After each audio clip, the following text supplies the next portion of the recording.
Ada orang yang lahir di istana emas, dikelilingi pelayan, pakaiannya sutra impor, sepatunya ditabur mutiara. Tapi 40 tahun kemudian, dia milih mati di atas tikar lusuh. Harta yang ditinggalin cuman baju tambalan. Dia adalah Umar bin Abdul Aziz. Cuma 2,5 tahun jadi khalifah, tapi dampaknya kerasa sampai 1300 tahun ke depan.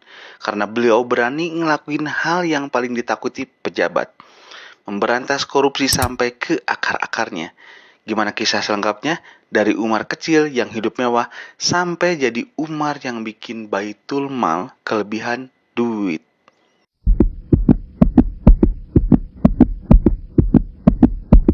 Umar bin Abdul Aziz lahir tahun 682 Masehi di Madinah. Ibunya Laila binti Ashim adalah cucu dari Umar bin Khattab. Ayahnya Abdul Aziz bin Marwan, gubernur Mesir yang super kaya. Paman-pamannya silih berganti jadi khalifah Bani Umayyah. Jadi wajar kalau kecilnya Umar hidup kayak sultan karena anak yang lahir dan tumbuh di lingkungan istana khalifah. Baju sutra, parfum paling wangi dari Persia, makanan enak setiap hari.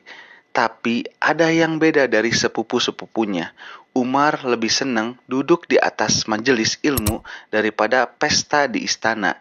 Dia sering dengerin cerita tentang kakek buyutnya, yaitu Umar bin Khattab, yang tidur di atas pelepah kurma dan nangis tiap malam mikirin rakyatnya. Waktu umur 15 tahun, Umar pernah bilang ke temennya sambil nunjuk kasur sutranya, "Aku malu sama kakekku. Dia pemimpin umat tapi tidurnya di tanah. Aku ini siapa?" Kata Umar bin Abdul Aziz. Kalimat itu nunjukin kalau bibit zuhud dan cinta keadilan udah tumbuh sejak kecil. Walau dari kecil hidup dalam kemewahan, umur 20 tahun Umar diangkat jadi gubernur Madinah. Masih muda, ganteng, anak orang penting. Seharusnya dia bisa seenaknya kayak gubernur lainnya. Tapi Umar malah bikin sistem yang bikin pejabat senior keringetan. Dia buka pengadilan setiap hari. Rakyat kecil, budak, pedagang miskin boleh ngadu langsung ke dia tanpa lewat perantara. Pernah kejadian, anak Umar berantem sama anak tukang batu. Anak tukang batunya kalah terus ngadu ke Umar. Yang orang lain lakuin pasti bela anaknya sendiri. Tapi Umar malah hukum anaknya sendiri. Di depan umum dia bilang, di depan hukum Allah, anak khalifah sama anak tukang batu itu sama beratnya. Sejak itu orang Madinah mulai berbisik, ini bukan keturunan Abdul Malik, ini keturunan Umar bin Khattab beneran. Tapi kejujuran Umar bikin paman-pamannya curiga. Mereka ngerasa Umar terlalu idealis, bahaya buat sistem Bani Umayyah yang udah nyaman sama korupsinya. Akhirnya Umar dicopot, dia dipanggil ke Damaskus, dikurung di istana, gak boleh pegang jabatan. Justru di masa dipensiunkan dini, inilah Umar makin rajin ibadah, makin banyak baca, dan makin matang pemikirannya tentang gimana cara memimpin negara yang baik dan benar. Jadi Umar ini dikriminalisasi, diasingkan. Bahaya kalau ada pejabat jujur seperti Umar, ngerusak negeri, ngerusak sistem. Makanya si Umar diasingkan ke Damaskus. Tahun 717 Masehi, Khalifah Sulaiman bin Abdul Malik sakit parah. Sebelum wafat, dia bikin keputusan yang bikin satu istana kaget. Dia nunjuk Umar bin Abdul Aziz sebagai penggantinya, bukan anaknya sendiri. Alasannya simpel. Aku mau orang yang paling takut sama Allah Subhanahu wa taala yang mimpin setelahku. Hari pelantikan pun tiba. Umar dipaksa pakai atribut khalifah lengkap, jubah sutra, emas, mahkota, pedang bertatah permata. Semua orang nyurakin Umar karena pakaian mewah yang dipakainya. Padahal Umar sehari-hari berpakaian sederhana. Tapi begitu pelantikan khalifah bubar dan pintu istana ditutup, Umar langsung copot tuh semuanya. Jubah emasnya dilepas, ganti jubah wol kasar yang ada tambalannya.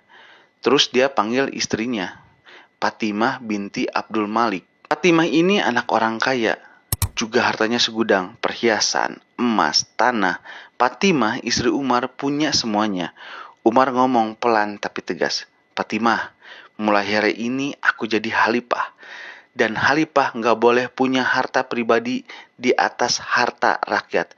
Kamu pilih, kembalikan semua perhiasan dan emas ini ke Baitul Mal, atau kita berpisah alias kita cerai.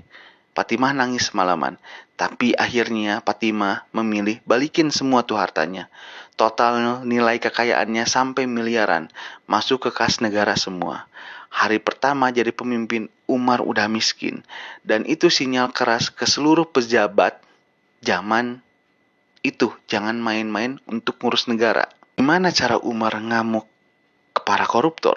Jurus pertama, copot habis tanpa ampun. Umar ngerti korupsi itu kayak kanker. Kalau cuma dipotong dikit, dia bakal tumbuh lagi.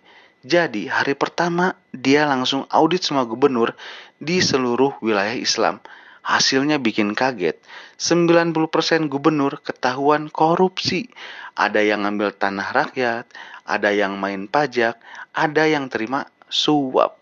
Tanpa negosiasi, tanpa tebang pilih, Umar pecat semuanya sekaligus. Kursi gubernur kosong semua dalam 1 hari. Terus diganti sama orang-orang yang mungkin nggak pinter ngomong, nggak pinter wawasan, tapi rekam jejaknya bersih. Umar bilang, aku lebih milih orang bodoh tapi jujur daripada orang pinter tapi doyan maling. Jurus kedua, aturan LHKPN atau aturan laporan harta kekayaan para pejabat negara versi 717 Masehi. Umar tahu gaji kecil bikin pejabat tergoda, jadi dia naikin gaji semua pejabat biar cukup. Tapi imbalannya berat. Semua pejabat wajib lapor harta. Sebelum menjabat, dicatat. Sesudah menjabat, dicatat lagi. Kalau pas pensiun hartanya nambah enggak wajar, langsung disita dan dipenjara. Jurus ketiga, khalifah turun ke lapangan. Umar gak mau jadi pemimpin di balik meja aja. Atau terima dari anak buah laporannya ABS asal bapak senang. Malam-malam dia sering lepas jubah, pakai baju lusuh, terus keliling Madinah, nyamar jadi orang biasa. Dia mau dengar langsung keluhan rakyat tanpa disaring. Pernah dia nemu ibu-ibu masak batu di kuali biar anaknya diam karena lapar. Besok paginya Umar gendong sekarung gandum sendiri ke rumah ibu itu. Cerita ini mirip kakek buyutnya, dulu Umar bin Khattab pernah melakukan hal serupa. Jurus keempat, haram bisnis pakai jabatan. Zaman itu, banyak pejabat merangkap jadi pengusaha. Pakai jabatan buat dapat proyek, dapat izin, dapat tanah. Umar langsung haramin. Aturannya tegas. Selama jadi pejabat negara, haram hukumnya dagang, main proyek, atau terima hadiah. Kalau mau kaya, silahkan. Tapi mundur dari jabatan. Di negara antah berantah, masuk pemerintahan pengen jadi kaya, pengen banyak bisnis. Negara antah berantah, nggak tahu negara mana tuh. Kata Umar, jangan makan 2 piring sekaligus. Jadi pejabat, iya, pengusaha iya, tapi menguras rakyat. Pemimpin seperti ini mungkin sudah tidak ada atau susah ditemukan, tapi pejabat yang korupsi manfaatin jabatan masih banyak. Dan bisa kelihatan banyak kok, banyak di zaman sekarang banyak. Tapi pemimpin seperti Umar 1:1000 mungkin nyaris nggak ada. Cuman 2 tahun 5 bulan Umar mimpin, tapi hasilnya nggak masuk akal. Pertama, nggak ada orang miskin. Petugas zakat keliling kampung bawa duit, tapi nggak ada yang mau nerima karena semua orang sudah cukup. Akhirnya duit zakat dipakai buat nikahin para jomblo-jomblo, para bujangan. Ini buat jomblo enak nih kalau hidup di zaman Umar. Dinikahin gratis, cok. Lalu yang Umar lakukan lagi adalah ngelunasin hutang-hutang orang-orang yang banyak hutang. Enak juga nih. Kalau kita hidup di zaman Umar banyak hutang, dilunasin tuh hutang kita. Bahkan Umar banyak membebaskan budak hamba sahaya untuk dimerdekakan. Dan Baitul Mal, duitnya luber banget, banyak banget. Kas negara penuh banget sampai Umar bingung mau disalurin kemana. Akhirnya duitnya dipakai bangun sumur, jalan, irigasi, dan rumah sakit di seluruh negeri.